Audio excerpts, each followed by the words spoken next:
What's going on? It's your boy Sermon, the sermonsdomain.com. What's happening, man? This is Reese, MarsuperEmpire.com. Today we are here to talk about Jamie Foxx's 5th album, Hollywood, The Story of a Dozen Roses.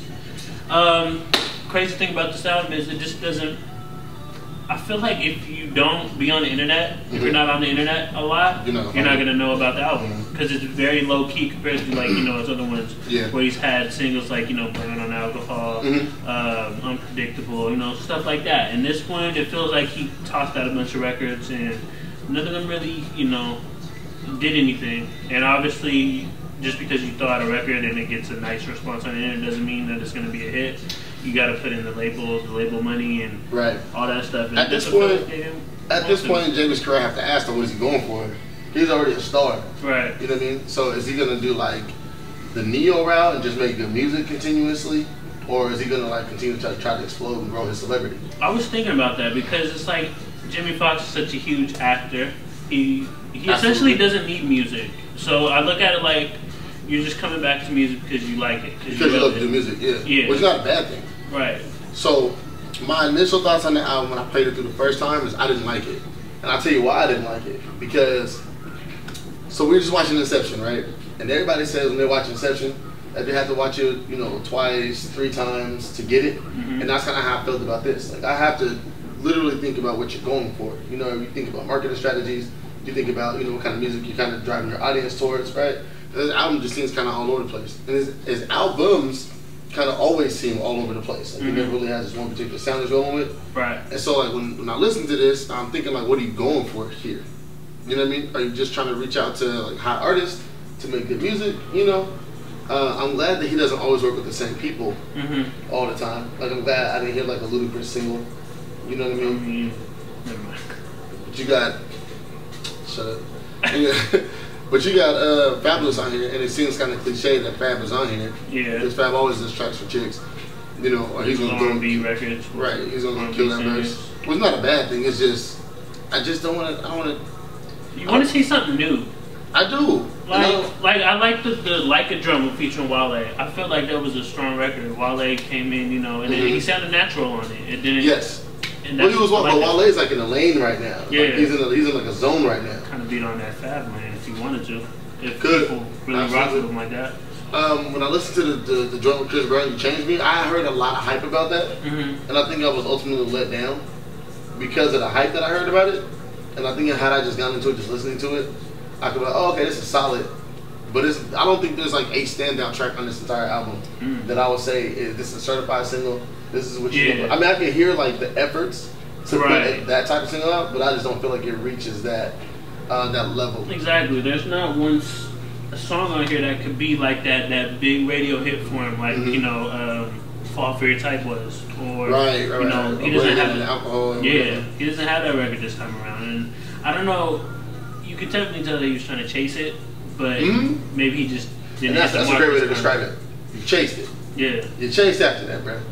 One thing I noticed about Jamie Foxx as of recently, he's been doing a lot of press recently. So I just saw there was an interview he did. I can't remember what station it was on, radio station it was on, but he touched on like how certain tracks came about, and he started talking about his history, and he started talking about how he got into the game. And he starts off by saying, you know, he met Kanye West before he was really Kanye West, like before he became what he is now, you know, and how that song, what's the one? Gold Digger. How Gold Digger came about. Oh, you're talking about that one? He was talking about the one on his second album. No, how Gold Digger came, whatchamacallit came out too, Slow Jams.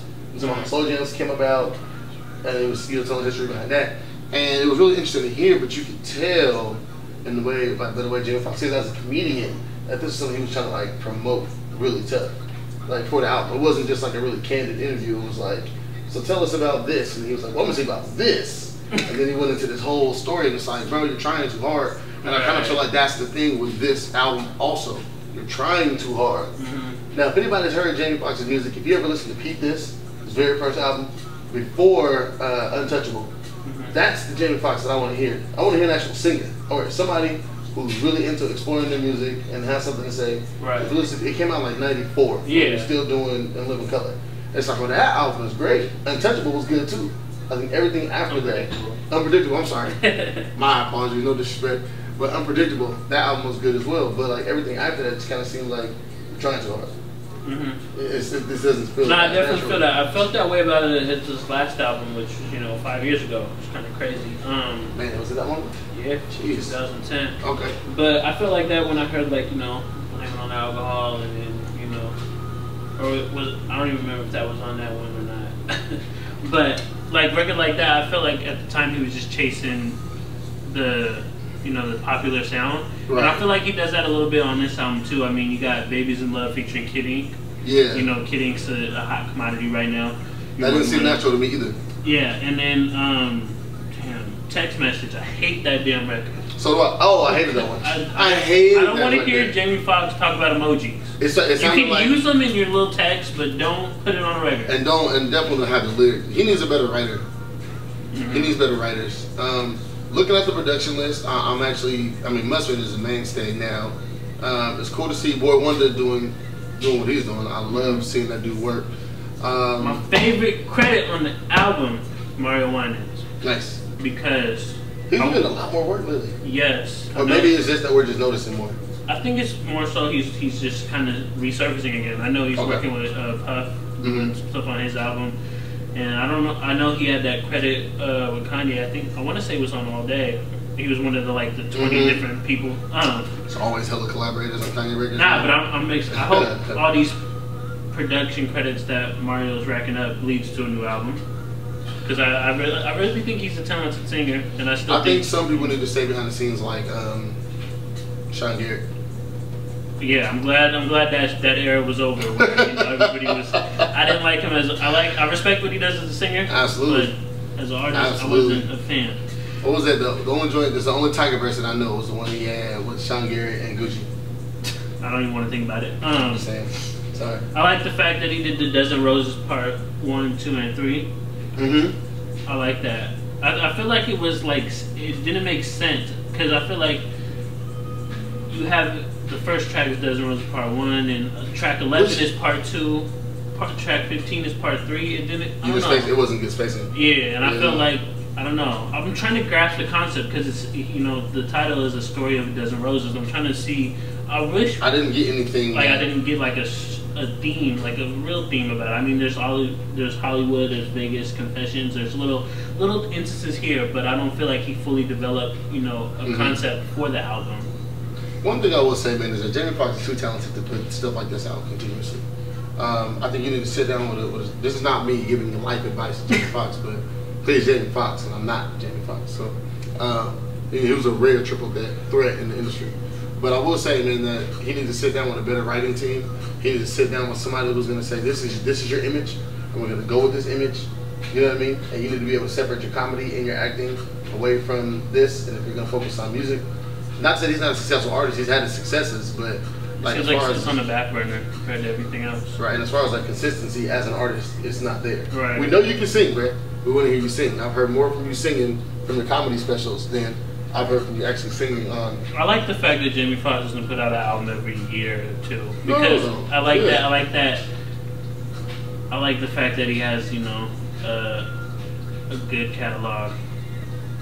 Yeah, but not necessarily albums, but songs. Songs, okay. Yeah. But I'm not listening to your albums. The only album I'm gonna listen to is Peep This. Is that entire album. That's it. So what would you rate it if you're scale 1 to 10? Man, I'm gonna give it like a. I'm sorry, was it 1 to 5? 1 to 5. 1 to 5. We have Dennis in there. I know. Yeah, shit. Damn. I don't know. I give it like a 2.8. 2.5. Because I feel like there's records on here that I like. I'm not gonna play any of these. I might. I'm not gonna lie. Get you a boo and get it popping. That's what I'm saying, man. In Love by Now is my theme song. Like I'm listening to the lyrics, I'm like, dude, I'm supposed to be in love right now too. Jamie Foxx speaking to me, man. I think some songs ruined it for other songs for me. I can understand that. You know what I'm saying? So what would you rate it? 2.5. 2.5. Yeah. The production's not bad on any of the songs. It's just subject matter and the writing. It's kind of nope. I understand. The Jamie Foxx standards, they need to be a little bit higher. Okay. Well, once again, we're back at it. Follow us on Twitter at Sermons Domain. At Eagle Marsupials. Like the video, subscribe to the channel. Once you hear the album, let us know your comments. What was your favorite record, favorite guest feature, whatever you want to talk about that's related to Hollywood, a story of a dozen roses. Go pick it up as well, and thank you for watching. Peace.